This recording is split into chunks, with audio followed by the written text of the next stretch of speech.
नागपूर महानगरपालिकेसाठी महापौर पदाची निवड पार पडली आणि भाजपच्या नीता ठाकरे ह्या महापौर झालेल्या आहे आणि त्यांनी आता पदग्रहणसुद्धा केलेलं आहे। या ठिकाणी आपल्यासोबत नीता ठाकरे ताई, काय सांगाल? नागपूर महानगरपालिकेच्या जे आहे ते महापौर पद तुमच्या हाती पडलेलं आहे आणि तुम्ही महापौर झालेले आहे, काय नेमकी शहराच्या दृष्टिकोनातून प्रायोरिटी असणार आहे? मी परत माझ्या सर्व शीर्षस्थ नेत्यांचे आभार मानते, त्यांचे अतिशय मनापासून आभार मानते की त्यांनी माझ्यावर एवढा विश्वास टाकला, जबाबदारी टाकली। नागपूरच्या सुजाण जनतेचे देखील आभार मानते, माझ्या प्रभागाचे आभार मानते। माननीय गडकरी साहेब, देवेंद्र फडणवीसजी, CM साहेब, सर्व सन्माननीय आमदार बावनकुळे साहेब, आमचे अध्यक्ष माननीय दया भैया, सत्तापक्ष नेते, माननीय उपमहापौर, सर्वांचे आभार मानते। आणि तुम्ही जे विचारलं काय करणार, काय प्रायोरिटी ही असणार आहे की नागपूरच्या जनतेला चांगलं जीवनमान जगता यावं यासाठी पर्यावरणाचं काम, पर्यावरणाकडे लक्ष देणार आहे।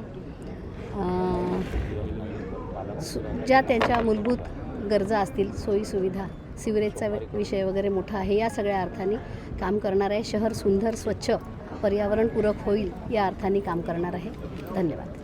महत्त्वाचं म्हणजे नागपूरमध्ये जर बघितलं तर गेल्या 4 वर्षापासून या ठिकाणी प्रशासकाच्या हातात सत्ता होती, आता तुम्ही महापौर आल्या, त्याच्यामुळे तुमची कुठेतरी जिम्मेदारी मोठ्या प्रमाणात वाढते आहे शहराच्या दृष्टिकोनातून? निश्चित आहे। मी आधीही सांगितलं, हे शहर ऐतिहासिक शहर आहे, संघभूमी, दीक्षाभूमी या सगळ्या दृष्टीने महत्त्वाचं शहर आहे।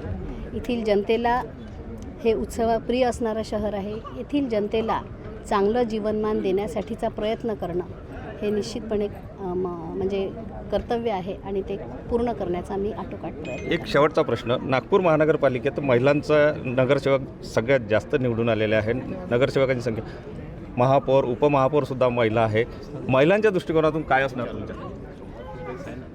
भारतीय जनता पक्षाच्या मोठ्या प्रमाणात महिला नगरसेविका निवडून आल्या हे खरं आहे, कारण कायम भारतीय जनता पक्षाने महिलांचा सन्मान केला आहे, मतदारांनी देखील ते केलेलं आहे आणि त्याच्यामुळे महिलांच्या स्वास्थ्यासाठीचं काम, महिलांसाठीचं त्यांच्या सुरक्षिततेचं काम या अर्थाने महापौर म्हणून मला जो वाटा उचलायचा आहे तो अतिशय ताकदीने मी उचलण्याचा प्रयत्न नक्कीच। या होत्या नीता ठाकरे यांनी या ठिकाणी सांगितलं की नागपूरच्या जनतेच्या दृष्टिकोनातून जे काम करायला पाहिजे ते सगळी कामं जी आहेत ती केली जाणार आहे आणि तीच प्रायोरिटी आमची असणार असल्याचं त्यांनी स्पष्ट केलेलं आहे। कॅमेरामन साईसह सुनील ढगे, TV9 मराठी, नागपूर।